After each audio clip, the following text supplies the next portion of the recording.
Ka Henyu Trap Youth Council Jatab Unit and Negas Ngito Din ka Arpaulai Tarik Rempang Arjar Posau. Kalalai Banjurip ya ka Ayo Badik Center, Kabadan Kashnong Sai Karab, Hashela Bolaganj, si Anardi Blok.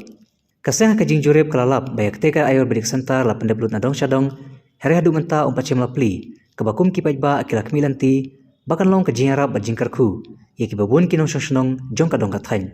Kum merkado hangne bakaseng kalayo ru ika jubab lembaga RTI.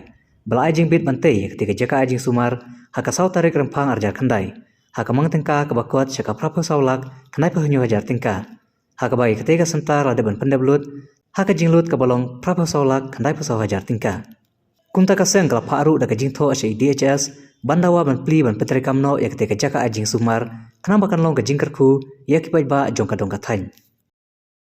HYC saya Jatab Unit kawan lawan inspek ikan ke Jaka kepada Jaka Hospital jong Ayurvedic Center kepada ka CRD buhalakan seblok. Ini semua sabang iwan nima himpe ikan ke Jaka bahang ni i kajing ayu sebagai bun ke Jaka ki kamera si labun ki balabyang. Kadang-kadang ki kala ki laring ni tambah ka pat ayu pakar connection ke padan. Ini semua kala balik bakani kalau ada komplit nadong hadong se hadu menta kamlan pli. Jadi kan ka Jaka kila ayo nadu usnam ar hajar nadu usnam arjar khandai. Ya hadu menta sulungo bahkan ka Jaka kebade ban langka jimentoy yang ipai ba jong kan ka than sila sini. Kan ka Jaka kangat hapo ustandi yang kesemusto. Ini su pela hadu menta sini nak lagi pau usnam pam semlala. Ba ai ka jingarap ya kipai ba jong kan ka than.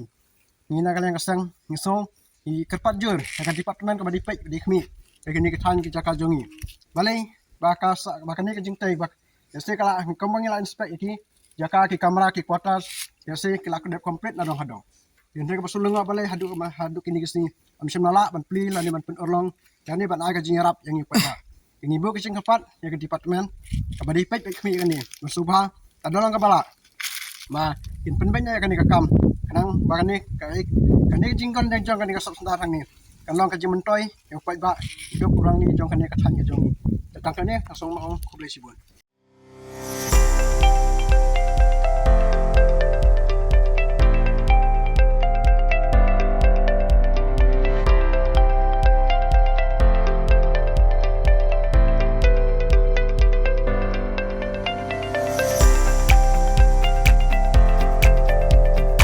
Citizen first is our motto. We believe that our citizens need to be connected with government for faster and efficient service delivery. I am happy to announce that we are coming up with a dedicated CM helpline call center